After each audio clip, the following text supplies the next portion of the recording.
मैं फिर से रिपीट करूंगा, इस वीडियो में बहुत बार बोल चुका हूं कि ये ट्रिक्स आपको तब लगानी है जब ऐसे बहुत सारे बच्चे जिन्होंने अच्छी रैंक स्कोर की है, ऐसे बहुत सारे बच्चे जिन्होंने मेथड का यूज किया, कुछ हद तक उनके मार्क्स बड़े हैं। अब समझो, आप इन आंसर्स में जो आपको नहीं आते थे, आप तुक्का मारने वाले थे ना, लेकिन अगर आप ये चारों टेक्निक आपको कब लगानी है, या मैं कब लगाता था, या मैं बच्चों को बताता हूं कब लगाओ, जब आप मल्टीपल चॉइस यानी एमसीक्यूज, चाहे आप सीबीएसई में हैं, चाहे आप जेई का एग्जाम देने वाले हैं, चाहे आप नीट का एग्जाम देने वाले हैं, चाहे सीयूटी या फिर कोई भी ऐसा एग्जाम जिसमें मल्टीपल चॉइस क्वेश्चन आते हैं, अगर आपके सामने एक ऐसा क्वेश्चन आया जो आपसे बिल्कुल सॉल्व नहीं हो रहा है, अगर आपके सामने एक ऐसा क्वेश्चन आया जिसको आप अटेम्प्ट नहीं कर सकते बिकॉज आप उसके बारे में कुछ नहीं जानते, तो उसको तुक्के से नहीं, ऐसी 4 टेक्निक्स बता रहा हूं जहां पे अगर आप एक ऐसे एमसीक्यू को अटेम्प्ट करते हैं जिसके बारे में आप कुछ भी नहीं जानते हैं, तो आपके आंसर सही होने के चांसेस, प्रोबेबिलिटी बहुत ज्यादा बढ़ जाएगी। पूरी वीडियो में कहीं पे ये नहीं बोलूंगा अक्कड़ बक्कड़ बम्बे वो कर दो, 4 टेक्निक्स बताऊंगा और आपको वो टेक्निक सेंस भी, आपको लगेगा कि हाँ यार ये बात बिल्कुल सही कह रहा है, और ऐसा नहीं है कि सिर्फ हवा में बोलूंगा, कुछ प्रूफ, कुछ एग्जाम्पल से बात करूंगा। तो अगर आपको एमसीक्यूज में डर लगता है और आप आज तक तुक्का मारते आए हो, तो आप गलत करते आए हो, क्योंकि आपको बता दूं तो सारा का सारा गेम प्रोबेबिलिटी का है। अगर आप प्रोबेबिलिटी को समझ गए, इन 4 टेक्निक्स को समझ गए, यानी eliminate, extreme values, extreme opposites, B and C option strategy या फिर ऑप्शन लिंकिंग, तो आप बहुत हद तक ऐसे एमसीक्यूज को भी अटेम्प्ट कर पाओगे जिनको आप एग्जाम में छोड़ के आने वाले थे। अब जल्दी से हम पहली ट्रिक की तरफ चलें। उससे पहले मैं चाहूंगा कि आप इस चैनल को कर दें सब्सक्राइब, क्योंकि ऐसी बहुत सारी वीडियोस आपके लेके आने वाले हैं जो आपके सिर्फ अकेडमी स्कूल तक नहीं, आपके कॉलेज और आपके भविष्य में और भी आगे काम आएंगी। तो भैया सबसे पहली टेक्निक पे चलते हैं, that is eliminate extreme values. देखो, कोई भी टेक्निक को शुरू करने से पहले मैं आपको फिर ये बताना चाहता हूं कि मैं एक बीइंग अ टीचर ये नहीं प्रमोट कर रहा कि एमसीक्यूज में आप तुक्का मारें, जो कि बिल्कुल गलत है।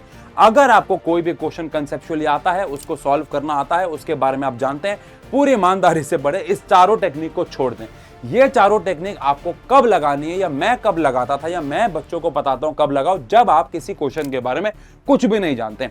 और अगर आपके पेपर में नेगेटिव मार्किंग इन्वॉल्व है, तो आप उसमें 4 से लेके 5 क्वेश्चन का रिस्क ले सकते हो इन प्लान्स के ऊपर, और खुद सेंस बनाएंगे। यार वीडियो देखने के बाद अगर आपको लगे कि इन बातों का कोई सेंस नहीं है, तो अब ऑब्वियस सी बात है, ये तो सब आपके ऊपर है, बट आप जेन्युइनली वीडियो के नीचे कमेंट करेंगे, आपको सारी टेक्निक अच्छी लगेंगी। तो आओ चलते हैं पहली टेक्निक, यानी एलिमिनेट एक्सट्रीम वैल्यूज। देखो, अगर आपको कोई क्वेश्चन बिल्कुल भी नहीं आता है और वो एक न्यूमेरिकल है और ऑप्शन में 4 वैल्यूज हैं, तो एक्सट्रीम वैल्यूज को आप पहले ही एलिमिनेट कर दो। मैं आपको एक एग्जांपल समझाता हूं। आपकी स्क्रीन पे एक क्वेश्चन आ रहा होगा, और ये क्वेश्चन नीट 2024 फिजिक्स में आया था।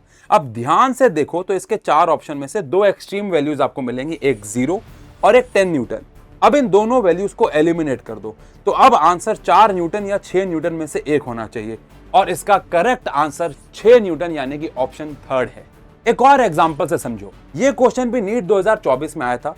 इस क्वेश्चन में हमारे एक्सट्रीम वैल्यूज 26 और 60 यानी 26 और 60 है। क्योंकि 26 सबसे छोटा है और 60 सबसे बड़ा है, यानी आंसर 52 और 55 में से एक होगा, और इसका आंसर भी 52 है।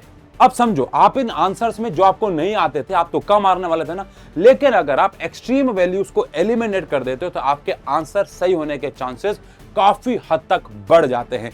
ऐसा नहीं है कि एक्सट्रीम आंसर नहीं हो सकते, वो भी आंसर होते हैं, हम सब जानते हैं, लेकिन अगर आप तुक्का मारने वाले हो, तो एक्सट्रीम वैल्यूज को एलिमिनेट कर देना, बहुत चांसेस है कि आंसर सही हो जाए। अब आप कह रहे हो कि आपने दोनों ऑप्शन दिए, एक हमें भी करने के लिए दे दो। चलो ठीक है, आपके सामने स्क्रीन पे क्वेश्चन आ रहा है, आओ देखते हैं कि आप कौन से आंसर को चुनते हैं और कितने % चांसेस है कि आपके सही होते हैं। इस क्वेश्चन को बिना सॉल्व करे सबसे पहले एक्सट्रीम वैल्यूज को एलिमिनेट कर दो, और अब कोई भी एक आंसर चुन लो।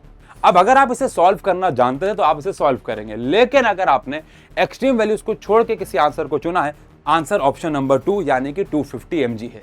अब चलते हैं ट्रिक नंबर 2 यानी कि एक्सट्रीम ऑपोजिट्स। अब देखो, अक्सर क्या होता है, कोई क्वेश्चन होता है आपके पास जिसमें आपके पास ऑप्शन में 2 एक्सट्रीम ऑपोजिट वैल्यूज होती है, मतलब एक इधर की एक इधर की, बाकी दोनों ऑप्शन बीच में होते हैं। अब मोस्टली मतलब 80% केसेस में एक्सट्रीम ऑपोजिट जो होते हैं वो आंसर नहीं होते, तो इसीलिए अगर आप क्वेश्चन में नहीं जानते सॉल्व कैसे करना है, तो एक्सट्रीम ऑपोजिट वैल्यूज को एलिमिनेट कर दो, तो 50-50 हो जाएगा।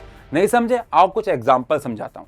ये क्वेश्चन नीट 2024 का है। अब इसमें देखो कि आपको दो एक्सट्रीम ऑपोजिट वैल्यूज मिलेंगी, एक मिलेगी -90 और एक मिलेगी आपको 30, यानी एक बहुत कम हो गई और एक सबसे ज्यादा हो गई, यानी -90 और 30।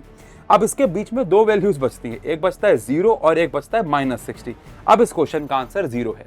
नहीं समझे तो एक और एग्जांपल समझाता हूं। देखो ये क्वेश्चन जेईई 2025 का है। अब इसमें भी अगर आप देखेंगे तो आपकी जो एक्सट्रीम वैल्यूज हैं वो ऑप्शन 2 और ऑप्शन 4 है, यानी कि बची हुई वैल्यूज में से आंसर -6 या फिर +6 होगा और इसका करेक्ट आंसर ऑप्शन 3 यानी कि 6 है। अब चलो प्रैक्टिस के लिए आपको एक क्वेश्चन दे देता हूं। स्क्रीन पे आपके सामने क्वेश्चन है, इसमें से 4 ऑप्शन है। सबसे पहले तो एक्सट्रीम ऑपोजिट्स को यहां से हटा दो। अब जो बचे उनमें से कोई 2 आंसर है और इस क्वेश्चन का आंसर ऑप्शन नंबर 3 है। ध्यान रखना हमेशा नहीं, लेकिन 80% ये टेक्निक काम करती है। अब ट्रिक नंबर 3 यानी कि ऑप्शन लिंकिंग पर जाने से पहले अगर अभी तक चैनल को सब्सक्राइब नहीं किया तो कर लो, क्योंकि ऐसी बहुत सारी वीडियोस आपका वेट कर रही है। अब ये जो ट्रिक है वो इन दोनों से थोड़ी सी अलग और ऑपोजिट है।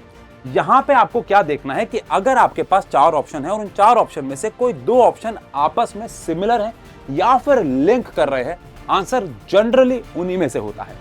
जैसे कि स्क्रीन पे एक और क्वेश्चन आएगा। ये क्वेश्चन जेईई 2013 का है। अब इसमें से आपको 2 ऑप्शन काफी ज्यादा सेम लग रहे होंगे, जैसे कि ऑप्शन बी और ऑप्शन डी। अब अगर ऑप्शन बी और डी सिमिलर है तो बाकी दोनों ऑप्शन को हटा दो। तो बी और डी में से अब आपको किसी एक को चुनना है और इसका आंसर ऑप्शन डी है। आओ एक और क्वेश्चन से समझाता हूं। स्क्रीन पे आपके सामने एक और सवाल है। इसमें से दोनों ऑप्शन आपको देखते समझ में आ रहे होंगे कि डीएनए और आरएनए एक दूसरे से मैच से कर रहे हैं। अब इनमें से कोई एक आंसर होगा। इसका आंसर ऑप्शन ए यानी कि डीएनए है। मैं फिर से रिपीट करूंगा, इस वीडियो में बहुत बार बोल चुका हूं कि ये ट्रिक्स आपको तब लगानी है जब आप उस क्वेश्चन के बारे में कुछ भी नहीं जानते हैं। अगर आप थोड़ा बहुत भी जानते हैं तो अपना दिमाग लगाओ, आंसर तक पहुंचो। नहीं पहुंच पा रहे हो तो ये ट्रिक है। आओ अब बात करते हैं इस वाले ट्रिक के बारे में। और ये ट्रिक तो भाई साहब एक्सट्रीम एक्सट्रीम एक्सट्रीम तभी लगानी है जब आपके पास कोई ऑप्शन ना हो। ये मेरा खुद का एनालिसिस है। मेरे स्कूल के टीचर ने मुझे भी एक बार ये बात बताई थी, लेकिन मैं फिर बोल रहा हूं, बीइंग अ टीचर मैं ये प्रमोट नहीं कर रहा हूं कि आप तुक्का मारें, लेकिन B and C option strategy पे जाने से पहले एक सामने स्क्रीन पे एक चीज शेयर करना चाहता हूं। देखो ये एक आंसर की है। अब अगर आप इस आंसर की को ध्यान से देखोगे तो इसमें आपको 60 से 70% आंसर बी या फिर सी ही मिलेंगे। अब इसका यह मतलब नहीं है कि आंसर ए और डी नहीं हो सकता। अगर आपको लास्ट मोमेंट पे कुछ समझ ना आ रहा हो, नेगेटिव मार्किंग नहीं है, तो आप बी सी में से किसी एक को चुन लेना। नेगेटिव मार्किंग है तो 3-4 क्वेश्चन में आप रिस्क ले सकते हो। ऐसे बहुत सारे बच्चे जिन्होंने अच्छी रैंक स्कोर की है, ऐसे बहुत सारे बच्चे जिन्होंने मेथड का यूज किया, कुछ हद तक उनके मार्क्स बड़े हैं। बट अगेन रिस्क आपके ऊपर है। आपको अगर उस क्वेश्चन के बारे में कुछ भी पता है तो ईमानदारी से सॉल्व करना है, नहीं तो ये चारों की चारों टेक्निक आपके मार्क्स को बिना ज्यादा मेहनत के भी कुछ हद तक बढ़ा सकती हैं। तो यहां पे मैं आपसे एज अ टीचर नहीं, एज दोस्त बात करने आया था। अगर ये चारों की चारों टेक्निक आपके लिए थोड़ा सा भी सेंस बनाती हैं, थोड़ा सा भी लगता है कि मैं कुछ सोच समझ के इनको लेके आया हूं, तो वीडियो को लाइक जरूर करना। और अगर आपको एमसीक्यू अटेम्प्ट करने के लिए कोई भी टेक्निक पता है तो नीचे कमेंट सेक्शन में जरूर बताना। बाकी मिलते हैं ऐसी और वीडियोस में, तब तक के लिए लव यू।